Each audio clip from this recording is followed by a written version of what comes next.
खबर में खुश आमदीद। मेरे साथ आरफ उम्मीद भट्टी साहब, ताहिर मलिक साहब और मैं हूँ सईद काजी। नाज़रीन, अभी जो आज इजलास हुआ है PTM का, उसमें जो एक तकरीर फरमाई है आसफ अली जरदारी साहब ने, आज ज़ाहिर है सारा दिन और सारी रात मौजूद बहस रहेगी और उसके बाद माजरत और माफ़ी तलाफ़ी की भी बातें हुई हैं, लेकिन क्या अपने मौक़िफ़ से वो हट गए हैं? और मौक़िफ़ क्या है कि मियाँ नवाज शरीफ साहब आएँ, इसहाक़ डार साहब आएँ, मिल के तहरीक चलाएँगे, मिल के जेलों में जाएंगे। मैं 14 साल जेल में रहा हूँ, ये क्या मामला है? और फिर भट्टी साहब ने ये जो इस पर हमें बता रहे थे, कुछ पुराने आपको हम दिखाएंगे अपने क्लिप्स भी। हुकूमत लॉन्ग मार्च के लिए क्या है हिकमत अमली बना रही है? कुछ खबरें ये भी आ रही हैं कि जनाब सख्ती से निपटा जाएगा आप, और जो है वो शेख रशीद साहब कोई प्लान बना रहे हैं, इस पर बात करेंगे। अपोजिशन को इलेक्शन कमीशन से कौन से बड़े फैसलों की उम्मीद है? और अब इलेक्शन कमीशन कंट्रोवर्शियल बन चुका है, बनाया जा रहा है, या क्या मामला है? इस पर होगी बात। और कल हमारी स्टोरी रहेगी IMF की हिदायत पर अवाम को खरबों का टीका, और साथ बहुत सी स्टोरीज और भी आपको बताएंगे कि गरीब मुल्क में लाखों मिलियंस ऑफ रुपीज़ पे नौकरियां कैसे बांटी जाती हैं, इस पे बात करेंगे। भट्टी साहब,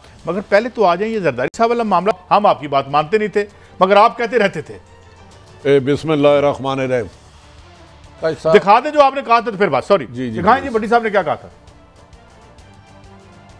आसफ अली जरदारी ने बड़ी स्मार्ट चाल खेली है। उन्होंने नवाज शरीफ साहब को मैसेज भेजा है, मोहतरम आप और आपकी बेटी तो तलवारें लेके इदारों को ज़िबा कर रहे हैं, अब हमें कह रहे हैं लॉन्ग मार्च करें। हम लॉन्ग मार्च भी करते हैं तो क्या ही बेहतर होगा अगर लॉन्ग मार्च को कामयाब करना है। चैलेंज दे रहा हूँ कि जनाब आप आएंगे तो लॉन्ग मार्च को बूस्ट मिलेगा, पंजाब से स्ट्रीट पावर आपके साथ है। उन्होंने कहा ना मैनू फड़ लेंगे भाई, तुसी मैनू कहते हो आओ, वो तो एयरपोर्ट से मुझे रेस्ट कर लेंगे। अब मैं आपसे क्या पूछूं भट्टी साहब, ये तो आपने पहले बात की है।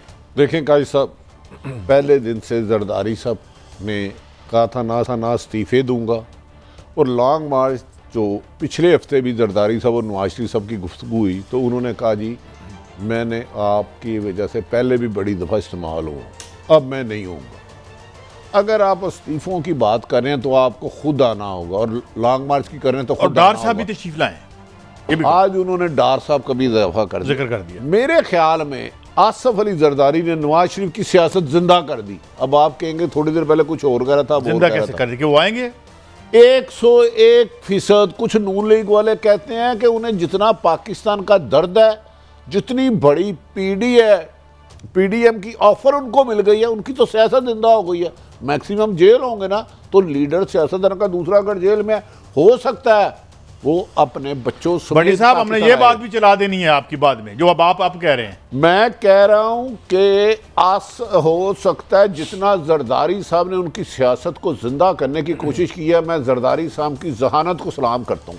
यार किस तरीके से उन्होंने जिंदा किया, ये सियासत से बिल्कुल आउट हो चुके थे, इनका वीडियो रिकॉर्ड भी नहीं चलता था। अब जरदारी साहब ने कहा आप और आए, हम मिलकर जेलों में जाएंगे। हम जेलों में भी जाएंगे, ना मैं डिक्टेटरों से डरता हूँ, ना मैं मार्शल से डरता हूँ, और ना इस्तीफे देने से डरता हूँ। तो इतना गोल्डन चांस जो मरियम डे फर्स्ट से लगी है, इस हुकूमत को गिराना है, इस हुकूमत को गिराना है। मौलाना साहब भी कहते हैं, नवाज शरीफ भी कहते हैं कि गिराना है इमरान खान की हुकूमत को। अब तो मुझे लगता है कहीं नवाज शरीफ पैदल ही ना आ जाए पाकिस्तान। नहीं, अब आप मजाक में क्या समझो उनकी बात से? ये मजाक कर रहे हैं या मुझसे सीरियस संजीदा कह रहे हैं? बड़ी साहब, भाई साहब आपको क्या हो गया? आपने मेरे ख्याल दोपहर का खाना नहीं खाया। हाँ जरा भट्टी साहब तो समझे नहीं, साल से हम यहाँ बैठे हैं।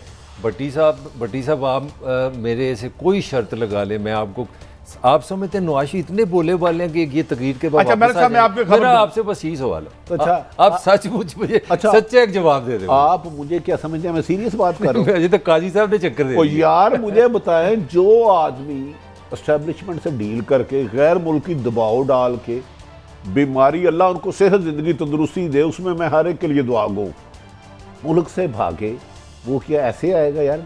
What are you doing? मगर मरियम बीबी ने तो कहा जान की गारंटी नहीं। अच्छा, मरियम बीबी जरदारी साहब से मांग रही हैं उनकी जिंदगी की गारंटी। मरियम साहिबा जुल्फ़िकार अली भट्टो की ज़िंदगी की गारंटी किसने दी थी? उन्होंने तो डिक्टेटर से कंप्रोमाइज़ नहीं किया था और सूली चढ़ गए थे। बेनज़ीर रावलपिंडी में शहीद हो गई। दुनिया में वो इंसान बताएं जो किसी की ज़िंदगी का गारंटी दे सकता हो? ज़िंदगी की गारंटी सिर्फ मौत से बचना है तो ज़िंदगी है, जिंदगी की हिफाजत मौत करती है। अच्छा बड़ी साहब, कुछ खबरें भी नहीं, दुनिया में मुझे वो बता दें कौन सा आदमी किसी दूसरे की जिंदगी की गारंटी दे सकता है? मुझे दुनिया का कोई जी, हमारी तो सुप्रीम हाई कोर्ट भी ये कह चुकी है, तो हम इस पे ज्यादा बात नहीं करते कि जी नवाज शरीफ साहब की जिंदगी की गारंटी दे दे, वो कहर इलाही आ जाएगा। जिंदगी इंसान जब ज़िंदगी में पैदा होता है तो उसकी मौत का वक्त मुकर्रर कर दिया जाता है अल्लाह ताला की जानिब से। बिल्कुल ठीक है, हम तो इस पे दो आराम। उससे दूसरा एक लम्हा भी आगे पीछे कोई नहीं कर सकता। तो ये रब के निज़ाम को ना ललकारे, नहीं ना ललकारे। मगर मैं जरा फिर दोबारा उस सीन पे रहता हूँ मलिक साहब। सीन ये था कि जब हम बीपर दे रहे थे, बड़ी साहब मेरे साथ थे, तो वहाँ पे हमारे जो रिपोर्टर इनसाइड खबर दे रहे थे, वो कहते हैं जो ही तकरीर खत्म हुई तो एक सन्नाटा छा गया और कोई बोल नहीं रहा था। और उसके बाद मरियम बोली तो पहली बात उन्होंने ये कही कि जी उनकी ज़िंदगी की आप जरदारी साहब गारंटी दे दें तो हम उन्हें बुला लेते हैं, क्योंकि उन्हें 2 दफ़ा नैब की कस्टडी में हार्ट अटैक भी हुआ। तो ये कहाँ का असूल है कि मुलज़म है, एक मुजरिम है, एक कॉन्विक्ट है, तो क्या आइंदा से कानून बन जाए कि जरा बंदा अंदर होएगा उसकी ज़िंदगी की गारंटी देनी पड़ेगी? कायद साहब देखें, सीधी बात है, जो मेरी राय में सियासत जो है कानून कायदे जेलों जूलों से नहीं चलती। क्या सियासत एक अपना भाव होता है। मुझे लगा है कि जरदारी ने कॉन्शियसली गुस्सा निकाला है। गुस्से की बुनियाद बनी है आपके सेनेट का इलेक्शन। जरदारी ने सीधी सीधी क्या बात की, उसने कहा भाई ना तो उस तरह की पीपल लोगों को हम चला सके अपने साथ, ना हम लॉन्ग मार्च कर सकते हैं, ना लॉन्ग मार्च से हुकूमत जानी, जो मुझे समझ आई है। तो मैं किस चक्कर में सिंध छोड़ दूँ? मुझे एक जो रियल पॉलिटिक्स है मैं वो कर रहा हूँ। मैं सिंध छोड़ दूँ, तुम लंदन में बैठ के कॉफ़ी पियो। अगर इनकलाब लाना है, अगर सच्ची का कोई सचमुच कोई ऐसा चक्कर हो गया कि जमहूरियत के लिए सड़कों पे जाना है, तो आ जाओ। फिर उन्होंने कुछ और भी कहा है मलिक साहब, उन्होंने कुछ और भी कहा है कि आपने तनख्वाहें बढ़ाई, आप तनख्वाहें नहीं बढ़ाते थे। मैंने बढ़ाई साहब। मैं अर्ज करने लगूँ, मैं तो खबर है ना, आसफ अली जरदारी को नवाज शरीफ ने यह भी कहा कि सिंध हुकूमत ना तोड़े, सेनेट में भी रखें, लेकिन अल्लाह का वास्ता है इस्तीफे दे दे। आसफ जरदारी साहब इस पे भी नहीं माने। आसफ अली जरदारी साहब नवाज शरीफ से ज़्यादा बीमार है। ये मैं आपको मेडिकल पॉइंट ऑफ व्यू से, डॉक्टर से बात, अल्लाह सेहत दे उनको, नहीं अल्लाह सबको सेहत दे, ज़्यादा बीमार है। लेकिन वो मुल्क देखें, जरदारी साहब का ससुर गया, जरदारी साहब की बेगम गई इसी सियासत में। नवाज शरीफ खानदान साले का भी जिक्र कर रहे हैं, साला तो चलो इनकी हुकूमत में गया ना, लेकिन मैं वो एक वैसे बात कह रहा हूँ। आप मुझे बताएं, जरदारी साहब बेवकूफ़ हैं कि खुद नवाज शरीफ मुल्क से भागे हुए, उनकी प्रॉपर्टी बाहर, उनके बच्चे बाहर, वो उनके कहने पे अपना सियासी फ्यूचर ख़त्म कर दें। वो तो 6-7 महीने उन्होंने APC के साथ ऐसी जिग जैग खेली, बांदर किला खेला कि इन्हें समझ नहीं आई। अच्छा, मैं एक और बात का ख्याल था कि इन्होंने उन्हें काबू कर लिया है, जबकि जरदारी साहब के एक लंगोटिया यार मुझे कहता था शर्त लगा लो, जरदारी साहब इन्हें वहां ला के मारेंगे जहां इन्हें पानी भी नहीं मिलेगा। तो इन्होंने भी तो जरदारी साहब को वहीं ला के मारा था ना, जहां उनको पानी बड़ी मुश्किल से मिला था। हुजूर ये मुझे बताएं, वो मैंने पहले भी एक इस्तेलाह इस्तेमाल करता हूँ, कोमल और तीवर सुर जो है, बड़े कोमल सुरों में मोहतरमा ने कहा कि मैं आपकी बेटी जैसी हूँ और इस बात को यहीं ख़त्म कर दे, यानी मुक जाएगी गल। नहीं, काजी साहब मजबूरी है। ये एक ऐसी शादी है जिसमें मियाँ भी खुश नहीं है, बीवी भी खुश नहीं है, और दोनों तलाक, मैरिज ऑफ कन्वीनियंस। हाँ नहीं, मैं आपको आइए आपको it has become a marriage of inconvenience now, जो भी वट एवर इट इज। मैं ये एक आपको बात को वसूख से कह सकता हूँ, खबर की हद तक कह सकता हूँ, ये इत्तेहाद नहीं टूटेगा। ये रोना भी इस तरह चलता रहेगा, जंगें भी चलती रहेंगी। उसकी वजह क्या है? उसकी वजह कि ट्रू पीपल बेस ये कोई नई चीज़ ला सके बाहर। अगर आपकी सियासत में अवाम आ चुकी होती, और मैं समझता हूँ पाकिस्तान के हालात में, अगर इन हालात में, इस महंगाई में, अगर आप अवाम को साथ नहीं लेके जा सके, आप किस मुंह से क्या करेंगे? मुझे आपने ये कहा कि इत्तेहाद नहीं टूटेगा, कर लेंगे आप जहां ये भट्टी साहब आज जहां ये इत्तेहाद आ गया है, ये टूट जाए, ये बना रहे, इसकी क्या इफेक्टिविटी है? काजी साहब, मैं इख्तलाफ करने की तो इजाजत है ना, मारेंगे तो नहीं ना, अल्लाह माफ करे। अच्छा, ये इत्तेहाद था ही नहीं, गठजोड़ था इमरान खान की हुकूमत को गिराने के लिए और एहतसाब से बचने के लिए। मैं कह रहा हूं ये इत्तेहाद नहीं था। पहले डे फर्स्ट से जब पहली दफा मैसेज गया आसफ अली जरदारी साहब के पास, वो सियासी शख्सियत आज भी जिंदा है, उन्होंने कहा कि पुराना जाल लेके फिर मुझे काबू करने लग गए हो। उन्होंने उस सियासी शख्सियत, वो आज PDM के जलसे में भी बैठी थी, इजलास में सॉरी, उन्होंने कहा याद करें जब मैंने रहील शरीफ के दौर में कहा था कि तुम 3 साल के, तो अगले दिन इसी नवाज शरीफ ने मेरे साथ मुलाकात ख़त्म कर दी थी, तो मैं इसके कहने पे अपनी कुर्बानी दे दूं। ये मैं आपको चैलेंज कर रहा हूं, ना इत्तेहाद था ना इत्तेहाद है। हाँ, एक गठजोड़ बना हुआ इमरान की हुकूमत को गिराने के लिए, उसमें मौलाना का पर्सनल गरज है कि यार मैं सारी उम्र कश्मीर कमेटी में रहा। मौलाना की बात तो मैं बाद में पूछूंगा आपसे, वो क्या सोच रहे होंगे आज? तो मरियम नवाज इंतकामन हुई है गुस्से में, मैं आपको ये कह रहा हूँ, आप तो कह रहे हैं ना इत्तेहाद पीडीएम में, मैं कह रहा हूँ कि जो मरियम साहब अल्फाज कहती रही हैं, जिस दिन ये सेम अल्फाज अदारों और अदलिया के बारे में शहबाज शरीफ साहब ने कह दिए, हमजा ने कह दिए, मैं कह दूंगा इत्तेहाद है। और जो घर में एक बात पे एग्री नहीं है, काजी साहब क्या कर रहे हैं? अच्छा, हमजा साहब आज तशरीफ नहीं लाए यार, मैं कह रहा हूँ वो इनके बयानिए के साथ चलेंगे नहीं। मैं एक अरसे से कह रहा हूँ मेरे निकाले ना बयान, कल को हो जाए तो हम कहोगे नहीं है। उसकी वजह यह है इत्तेहाद नहीं था, मुकमका की सियासत थी, कुछ ताकतवर हलके मिले हुए थे, जरदारी साहब के साथ डील हो गई, उनका कोई बंदा गिरफ्तार नहीं हो रहा, हकायक तल्ख हैं, कुछ लोग नाराज हो जाएंगे, कुछ राजी हो जाएंगे। अच्छा, एक उन्होंने बड़ी इंपॉर्टेंट बात कही मलिक साहब, उन्होंने ये कहा कि जनाब जाती एजेंडे पे हम आपके जाती एजेंडे पे एस्टेब्लिशमेंट से नहीं लड़ सकते, हाँ नजरियाती तौर पे लड़ सकते हैं। नहीं, उन्होंने और भी बड़ी बातें की हैं, उन्होंने ये ठीक नहीं कहा नहीं, उन्होंने अपना डोमिसाइल का भी जिक्र किया, उन्होंने थोड़ा सा नवाज शरीफ को इस तरह भी छेड़ा जो आपने कि आप एस्टेब्लिशमेंट का हिस्सा रहे, आप उनके लाडले भी रहे, आप पे साथ वो जुल्म नहीं हुए जो हमारे साथ हुए। आज उसने हुए हैं 14 पार्टी के साथ जो हुआ है, इनके साथ कहां हुआ यार। देखिए, एक पॉइंट जो समझने वाला ना सबसे ज्यादा अहम है, वो जिस पे जरदारी ने गुस्सा निकाला, उसने कहा भाई मैंने क्या किया, अगर मैं सदर बनाऊं तो 14 साल जेल में रहूं, तुम लंदन में भी रहो और साथ को मैं इनकलाब ला रहा हूँ। मुझे ये समझ आई है, ये बड़ा सख्त मैसेज दिया है। मेरे ख्याल में जरदारी साहब ने कोई इखलाक जो होता है ना, दरमियानी लाइन, बिटवीन दी लाइन। अच्छा, वो मांग क्या रहे हैं? सीधा जरदारी साहब क्या मांग रहे हैं? जरदारी साहब सीधी सीधी बात कह रहे हैं कि भाई अगर कुछ करना है तो ठीक है, मुझे जिंदा कर रहे हैं। नहीं, बच्चों वाली बात कर रहे हैं। उसमें एक आदमी की सियासत डेड हो गई है, उसमें एक आदमी कह रहा है कि मैं पीपल्स पार्टी की हुकूमत भी कुर्बान कर रहा हूं। इन्हें मान लिया ना आवाम का दर्द है, यही कहते हैं ना, ये तो नहीं कहते हम केसों के लिए, ये कहते हैं महंगाई की वजह से है, इमरान खान की हुकूमत नाहल, ये इल्जाम लगाते हैं ना। तो बड़ा सुनहरी मौका है कि आपको मुल्क की बड़ी जमात कह रही है आ जाए, तो फिर आ जाए। अच्छा, अब नवाज शरीफ का नंबर मिलाएं, अगर आगे ये ना हुआ रूलते गए पर चस भी नहीं आई तो मैंने फाड़ लेना, मिलाओ नंबर। चलो ये तो एक लाइटर साइड, लाइटर साइड में यार क्या ये टून कोई भी लगा सकता है, मलक साहब ने लगाई थी पिछले दिनों। जी मलिक साहब, देखिए बात ये है कि इस मुल्क की जो रियलिटीज़ है, मेरा हाल जरदारी उसको ज़्यादा समझता है। जरदारी को पता है कि इस मुल्क की स्टैब्लिशमेंट से हम नहीं लड़ सकते, सीधी सीधी बात है। उनसे जो मिलता है चुप करके अंडर दी कंडीशन लेती जाओ।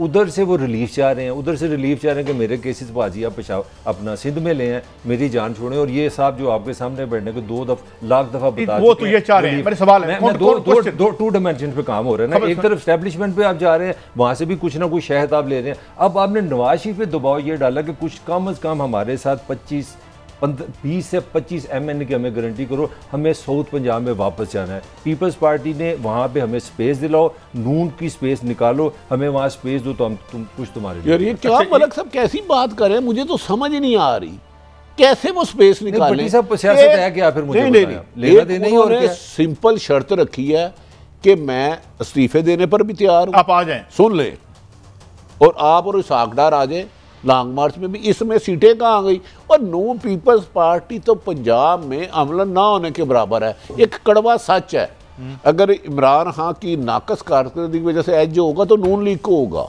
एक मैं बता दूं, पीपल्स पार्टी की जगह नहीं बनेगी, ये बात आप लिख ले। लेकिन मैं जरदारी साहब ने आज नवाज शरीफ को हीरो बना दिया, मैं मान गया हूं भाई। अच्छा नहीं देखे, मजाक बड़ा अच्छा करते हैं। आप सोचे नवाज शरीफ लाहौर एयरपोर्ट पे आए, सुन ले, इधर गुजरांवाले तक लोग ही लोग, इधर कसूर तक लोग ही लोग, अपने घरों में शेखुपुरे लोग ही लोग, अपने घरों में सर तक नहीं, अपने घरों में नहीं, ताकुंडियां ला लेंगे किधर रेट ही। अच्छा मलिक साहब, अभी आपने ये कहा कि वो तो रिलीफ ले लिया उन्होंने या लेना चाहते हैं, ये क्या लेना चाहते हैं? इनकी एस्टैब्लिशमेंट से क्या लड़ाई है? तो मुझे फिर बताएं कि नवाज बैगिंग बाउल किसके हाथ में नहीं है, ये बताएं मुझे भाई। अल्टीमेटली अब मुझे भी पता अपनी औकात का, इस मुल्क में है क्या सारा रिलीफ ही है हमारे कासे लेके फिरे हम। मैं वही साबित करना चाह रहा हूँ, हमारे सियासतदान अल्टीमेटली पीपल पॉलिटिक्स में फेल रहे हैं, ये मेरा आर्गुमेंट। अब मैं आगे आता हूँ, ये बताएं कि जो अब किसानों का भी वो एक अलहदा शुरू हो रहा है, इंडिया में भी किसान है, वो कह रहे हैं जी हम भी बाहर आ रहे हैं। ताजर कह रहे हैं कि आपने कोरोना की वजह से 6 बजे बंद नहीं किया, हम एहतजाज करेंगे। बटी साहब, ये कोई अलहदा से तहरीक बन सकती है इन पार्टियों से? मैं थोड़ा सा कमेंट देखिए साहब, सॉरी मैं थोड़ी सी वेरी अपॉलॉजी। आप यूक्रेन से गंदम खरीद के वहाँ के किसान को पैसे देने के लिए तैयार हैं, अपने किसान को आप मारेंगे, वो सड़कों पर नहीं आएगा, किधर जाएगा? आप भट्टी साहब काजी साहब मैं एक बताऊं, मेरा ख्याल पहले दिन से था, यकीनी बात है कि पीडीएम ना कभी इमरान खान के लिए ख़तरा थी, ना है, ना होगी। मैं कल के लिए भी कह रहा हूं, अपनी राय दे रहा हूं फैसला तो पॉलिटिशियन करेंगे। इमरान खान की नाकस कारकर्दगी, करप्शन की इंतहा और बेरोजगारी, महंगाई, इस तूफान से जो इमरान को बचाना आएगा वो भी उस तूफान की नजर हो जाएगा। मैं तो आपको कह रहा हूँ वो कब आता है ये अल्लाह को पता है। जैसे इंडिया में आया ना, किसान आया, उनके पीछे कोई पॉलिटिशियन नहीं है, उनका कोई एजेंडा नहीं है कि हमारे चाचे का केस खत्म करो, दादे का खत्म करो, परदादे का करो, सानू जेल च ना पाओ, सानू जेल च नाल मालशिया दो। बट्टी साहब इतनी अजीब मुझे आज बात लगी, आज हमारी कैबिनेट ने, आज हमारी वजीर आजम की सदारत में इस बात पे बहस हुई है कि सीएम पंजाब ने कहा कि मुझे ममनुआ असले करना लाइसेंस दो। मेरी गुजारिश ये है कि 62% जो बंदा सूबा का चला रहा है, जिसके पास लाखों की तादाद में पुलिस है, जिसके पास अरबों की तादाद में अपनी पुलिस का बजट है, अगर वो कह रहा है कि मुझे भाई असला दो, प्राइवेट मैंने रखना है, अपनी हिफाजत करनी है, तो मुझे बताएं आपकी क्या जस्टिफिकेशन है। यार सुने ना, जिस मुल्क में प्राइम मिनिस्टर का भाई यार जो है वो असैसिनेट हो जाता है, तो मुझे ये बताएं, बेनजीर भुट्टो असैसिनेट हो जाती है। देखिए ऐसे चला रहे हैं आप, और क्या काजी साहब ये तो वैसे ही उनसे नाराज है। कई दफा अक्सर व बेशतर आप जिंदगी के गिरदो नवा देखें ना, तो ममनू चीजें उस जगह पे आ जाती हैं जिनके लिए वो ममनू हो, वो बदकिस्मती उनकी लॉटरी निकल जाती है। वो जो भी आपके भट्टी साहब देखे कुछ सिंबल। अच्छा अब आगे बढ़ते हैं यार स्टोरी पे। सियासत मुफादात का खेल है, ये बात मान जाए। अगर मेरे अवाम का दर्द हो तो मुझे ये बता दें, आज ये बहस होनी चाहिए, नवाज शरीफ साहब आप आओ, हम तब इस्तीफे देंगे। यार क्या एजेंडा है आपका, इसमें अवाम कहाँ है? अवाम तो कहीं, अच्छा अवाम तो किधर भी नहीं है। हुकूमत के लिए अवाम मैटर करती है ना, अपोजिशन। थोड़ा सा देखें, आज बिलावल भुट्टो साहब भी नहीं आए, हमजा शहबाज भी नहीं आए, लेकिन मौलाना जो हैं वो आज कहाँ खड़े हैं? मौलाना अपने घर का रास्ता भूल गए हैं, आगे नहीं मुझे पता। नहीं मौलाना फजलुर रहमान अपने घर का रास्ता भूल गए हैं। मौलाना साहब को 4 दिन पहले जरदारी साहब ने कह दिया था कि जनाब आप बड़ा मरियम के साथ रोजाना मीटिंग करते हैं, फिर आप शिकवे करते हैं कि पीडीएम के फैसले, मैं कोई गैर ज़रूरी सा सदर हूँ, नवाज शरीफ को बुलाएं। मौलाना साहब को पता था, और मौलाना साहब आज अंदर मरियम पे भी खफा हुए। उन्होंने कहा चलें, यूसुफ रजा गिलानी तो जीत गया, मरियम बीबी आप बताएं मेरे बंदे को 7 वोट कम क्यों पड़े? उसके तो कहते हो रिजेक्ट हो गए, गलत हो गए, सही हो गए। और मौलाना को तो अपना बड़ा ताप है। मौलाना को जरा भाई ताकतवरों ने हाथ फेर दिए ना, मौलाना ने पीडीएम में नजर नहीं आना। मैं पीडीएम के खिलाफ तहरीक ने चला दें नहीं, वो क्योंकि उन्होंने देखे बेनज़ीर की भुट्टो की हराम करार दिया था कि इस्लाम में औरत नहीं, तो अपोजिशन लीडर के लिए, मरियम के लिए ना कोई फतवा दे दे। मुझे तो मौलाना से ये डर लगने लग पड़ा है, जो ड्रॉप सीन बड़ा बुरा हो गया। जो इंटरेस्टिंग चीज़ है ना वो है कि जरदारी साहब ने कैसा एजेंडा बदला है। आज एजेंडा ये होना था कि धरना होगा, लॉन्ग मार्च होगा, दीवारें हिल जाएंगी, दिन गिने जा चुके, और अब बहस क्या हो रही है कि नवाज शरीफ आता है कि नहीं। ये मलक साहब असल एजेंडा ही पहले मौलाना साहब के क्लिप्स निकाल लें। उन्होंने कहा था मैं इस जाली असम्बली को नहीं मानता, इधर ओथ ही ना लिया जाए, इस्तीफे थे। आपको पता ही नहीं, गेम ही इस्तीफों की है। उसी वजह से जरदारी साहब ने ऐसी स्मार्ट मूवमेंट के लिए गेम से ना उन्होंने पूरे पीडीएम को क्लीन बोल्ड कर दिया। कोई किसी के पास जवाब नहीं रहा। कोई एक बंदा आपको पता है इस हक में फेवर में नहीं बात कर सका। उन्होंने कहा जी मैं जेल जाने के लिए तैयार हूं, मेरे बच्चे जाने के लिए तैयार है, लेकिन आप लंदन में बैठ के क्या हमें मार पड़ती हुई वीडियो लिंक में देखेंगे? तो भाई फिर मुल्क में आ जाओ। उन्होंने सीधा गलत बात कौन सी की है उन्होंने? उन्होंने कहा मैं 14 साल जेल में रहूं, आओ। मैंने तो आपको बता रहा हूं, उन्होंने ये कहा कि यार ये मुफाद की सियासत है, अपनी अपनी मुफाद की सियासत करो, इनकलाब ना करो। ये सियासत है ना, ये करक सही, ये मफाद इनकलाब की बातें ना करो। यार 14 साल अंदर रहे जरदारी साहब, तो फिर वो क्या मफाद था उनका भाई? उन्होंने, और वो भाग सकते थे। मैं आपको बताऊं, ये पंजाब में थे जिस वक्त गवर्नमेंट गई, तो he had the chance to run away, लेकिन उन्होंने 14 साल जेल तो काटी। अंदर क्या किया आपके साथ? किसी को दसना ना उन्हें सी ना सकते। मैंने एक दफ़ा आसफ अली जरदारी का इंटरव्यू किया कोलक में जी, अच्छे खासे गपशप लगा रहे थे हम।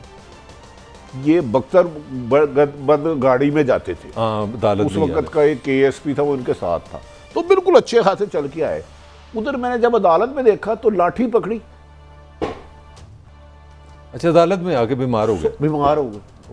यार ये गुनाहगार आंखों देखिए, बीमारी और जिंदगी मौत अल्लाह के हाथ में है। नहीं, जिंदगी मौत अल्लाह के, लेकिन मैं कह रहा हूं कि मैं गाड़ी में बैठते हुए तंदुरुस्त हूं जब मैं उधर वीडियो नहीं था, कैमरा नहीं था। मुझे एक बंदा बता दें जो जेल में जाके हमारा बीमार नहीं। अच्छा, एक उन्होंने इनकलाबी बात की जिसमें, अच्छा ये जेल का नाम अमीर आदमियों के लिए अस्पताल ना रखें। अस्पताल नहीं भट्टी साहब, इस पे आप कमेंट करें। जरदारी साहब ने एक बात की कि मुझे सजा मिली है 18वीं तरमीम की, मैं बड़ा इनकलाबी हूँ। और एक बात मैं पॉजिटिव करने लगा, पाकिस्तान की तारीख में 100% इंक्रीज जो सरकारी मुलाजम की तरह में वो जरदारी ने की है। तो आज उन्होंने ये भी याद कराई है। 18वीं तरमीम की सन में हुई थी, वो जब पिछली दफा हुकूमत में थे।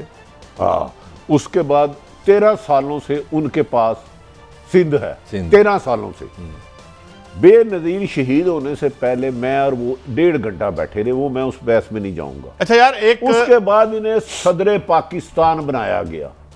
इन्हें अब सारी गिरफ्तारियां हो रही हैं नून लीग। यार मैंने ब्रेक पे जाना है दोस्तों। इन्हें सजा कौन सी मिली? इनकी तो सिर कड़ाई थे उंगला की। अच्छा भट्टी साहब एक शॉट बड़ा जो है वो वायरल हो रहा है ख्वाजा आसिफ साहब का इस सारे बैकड्रॉप में। नहीं, मुझे why should you believe in him? जब आप राना मकबूल साहब को भेजते हैं उसको टॉर्चर करवाने के लिए, मुझे ये बताएं ना आपने किया क्या उसके साथ? उसको जख्मी किया। और अच्छा फिर मुझे बताएं, आपने एक बंदा जो बिक नहीं सकता, किराए पे चढ़ जाता है, हुसैन हक्कानी, उससे गंदी तस्वीरें फोटोशॉप करवा के उनकी बीवी की, एक मोअज़्ज़ज़ औरत की जो हमारी प्राइम मिनिस्टर रही हैं, वो फेंकवाई। Why should we believe and why should believe you जो असेंबली के बीच में से निकल के आप आए थे? चंद दिनों में जरदारी साहब ने ना इस्तीफे देने हैं ना लॉन्ग मार्च में मानना है। अगर नवाज शरीफ ना आए तो यही नून लीग पीपल्स पार्टी जिसने एक उसूली मौक़िफ़ लिया, मेरे ख्याल में उसका ठीक था, भाई आप खुद मुल्क में आओ।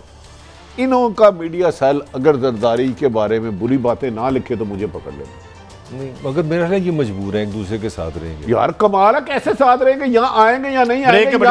फिर आपने जो कहा था कि इस्तीफे दे देंगे, लॉन्ग मार्च की हुकूमत का, उससे मुकरेंगे, कहीं तो भागेंगे ना।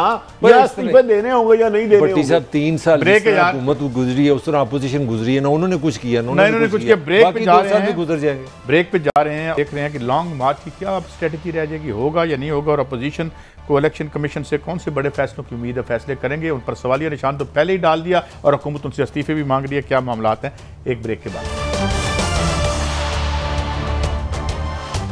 Welcome back. अच्छा, अब खबरें तो हैं, हमने करनी भी इलेक्शन कमीशन के हवाले से, मगर भट्टी साहब जी जो अभी खबर चल रही है, और अगर अब हमारे नाज़रीन हमारे जो टिकर्स में देख रहे होंगे कि खदशा है कि ये लॉन्ग मार्च मौखर हो जाएगा। मौखर हो जाएगा या बहुत ज़्यादा मौखर हो जाएगा? बहुत ज़्यादा हो चुका है। अब पीपल्स पार्टी एक चाल चलेगी, ये बयानियाँ देंगे कि नेक्स्ट इजलास में फैसला करेंगे।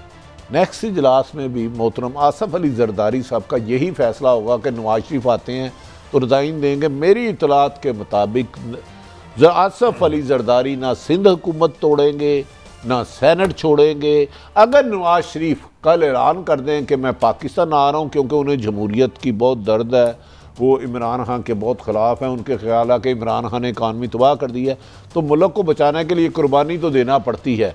कायदे आदम बीमार हो गए थे तो उन्होंने कहा था मेरी बीमारी का ना बताना, वरना ये मुल्क नहीं बनेगा। अच्छा, तो अब आसफ अली जरदारी ने नवाज शरीफ के कोर्ट में गेंद फेंक दिया, भाई अगर हुकूमत गिरानी है इमरान खान की तो आप आ जाए। तो ये बयानिए का क्या बनेगा मलिक साहब?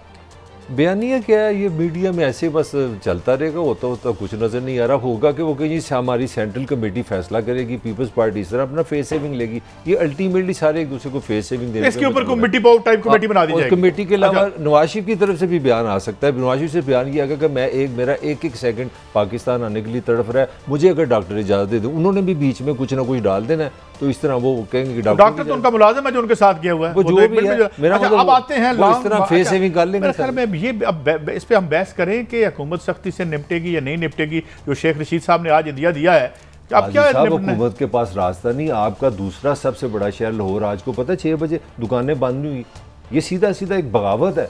आपका जो बिजनेस कम्युनिटी है, जिस इकॉनमी से, जिस स्ट्रेस से गुजर रहे हैं, बिजली का प्रेशर, महंगाई का प्रेशर, सेल्समैन को पैसे देना, चीज़ों को मैनेज करना आप किस तरह कर सकते हो, उनका अपना मसला है। तो फिर पीडीएम को सपोर्ट क्यों नहीं मिल रही? सपोर्ट वो एक आप फिर पॉलिटिकल बात पे चले गए। यार अब इतने तंग हैं लोग, मेरा अपोजिशन भी तंग है। हुकूमत पे प्रेशर ये है, बटी साहब से एक फिक्रा, हुकूमत पे प्रेशर ये है कि अगर हमने ये लॉन्ग मार्च वालों को इजाजत दे दी तो ये कोरोना का जो इतना बड़ा बम हमने संभाला हुआ है, सैन में नहीं खोलना, ये नहीं खोलना, तो पाकिस्तान तो पागलखाना बन जाएगा। अब आप बोले काई साहब, मेरी इतला है कि हुकूमत जो सोच विचार कर रही है, अभी फैसला नहीं हुआ कि वो लॉन्ग मार्च की इजाज़त नहीं देंगे, लॉकडाउन करेंगे, 5-6 दिन पहले गिरफ्तारियाँ शुरू हो जाएंगी। दूसरी तरफ बात ये रह गई जो आवाम की बात, एक बात याद रख लें, इमरान खान की हुकूमत जब भी जाएगी आम शहरियों के हाथ जाएगी जिन्हें उनके बुनियादी हकूक से महरूम कर दिया गया। अच्छा बड़ी साहब, आपने क्रैकडाउन की बात कर रहे हैं, क्रैकडाउन क्या अब आसानी होगी गवर्नमेंट के लिए कि जब ये इतने वीक हैं तो उन पर क्रैकडाउन? देखिए,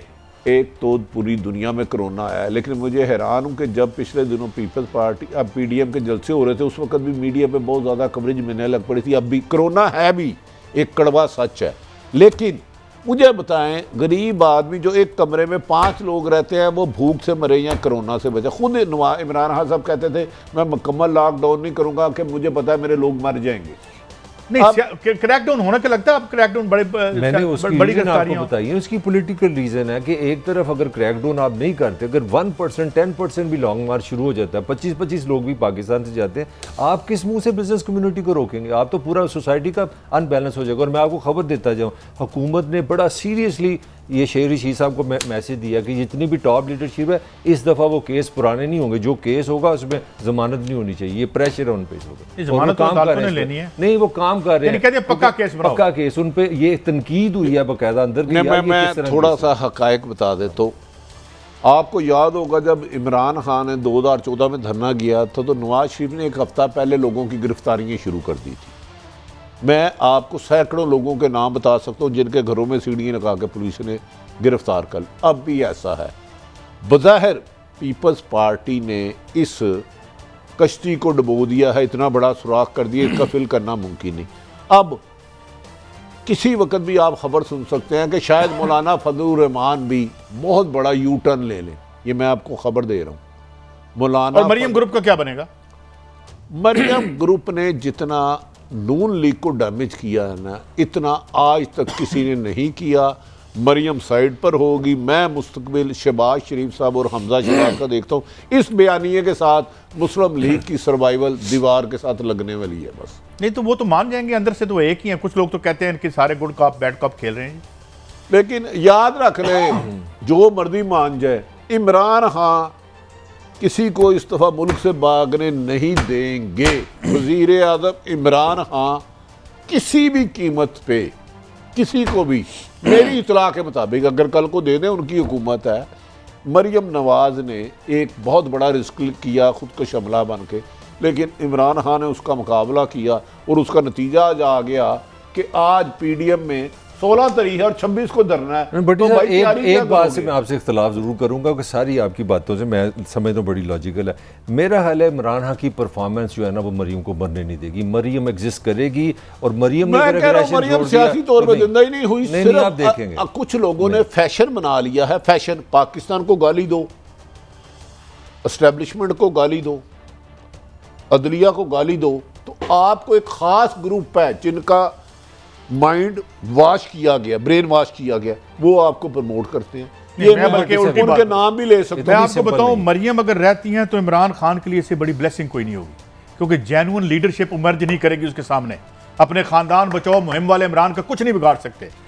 मरियम जो मरियम इमरान खान और मलिक साहब, इसके बाद आपकी आ रही है, जैसे नून लीग के लिए उस्मान बुज़दार ऑक्सीजन है ना पंजाब में, ऐसे पीटीआई के लिए ऑक्सीजन है मरियम। ये हम मरियम ने नून लीग और एस्टेब्लिशमेंट में इतने फासले बढ़ा दिए कि आखिरी रेड लाइन क्रॉस कर दी है। भट्टी साहब अंदर देखें ना, पार्टी के अंदर देखें। अब मैं पंजाब की सूरत हाल बताऊं, सबसे ज़्यादा जो अपोजिशन आई है ना परवेज़ इलाही के खिलाफ, वो पीटीआई से आई है। पीटीआई ने कहा जी 25 सीट तो जाट बरादरी वैसे ही 1 मिनट में चली जाएगी। मेरा कहने का मतलब है कि आप निकाल भी देना मरियम को, जितनी फ्रस्ट्रेशन है, महंगाई है, सोशल प्रेशर है, मैं आपको गारंटी देता हूं मरियम के पीछे नहीं लगा। आप इस प्रोग्राम में एक एक कप चाय नाम रख लेते हैं, शर्त तो नहीं है। मरियम के पीछे बेरोजगार अकाउंट, करप्शन से सताए हुए लोग, भूख से सताए हुए लोग मरियम नवाज की लीडरशिप को कबूल नहीं करेंगे। चले मैं आपको एक यार ये मेरी आपसे हुई, उसके तन पे 3 लाख का लिबास है,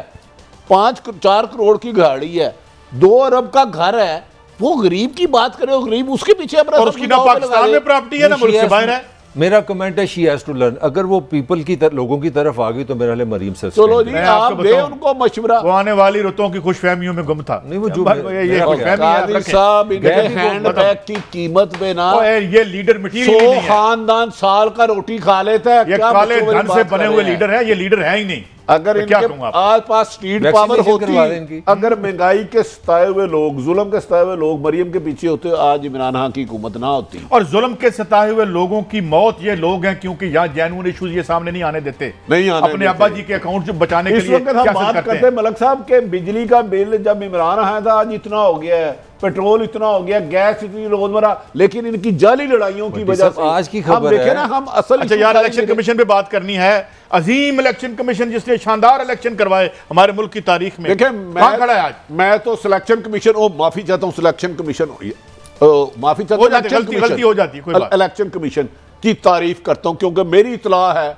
मैं किसी बंदे का नाम नहीं लूंगा, एक इलेक्शन के अहम तरीन बंदे से नवाज शरीफ का राब्ता हुआ है लंदन में, मुझे नहीं पता उसका क्या नाम है, लिहाजा मेरा ख्याल है नून लीग अगर इलेक्शन सिलेक्शन कमीशन या जो भी है इलेक्शन उनसे कोई उम्मीदें वाबस्ता रखता है तो उसमें थोड़ी सी मुझे। अच्छा यार हमारी पुलिस को बदनाम करने के लिए एक जमाने में बड़ा गलत लतीफा था और वो मुख्तसरन ये था कि वो कहते थे हम तो वो लोग हैं जिन्हें चोरी से पहले पता होता है यहाँ होनी है।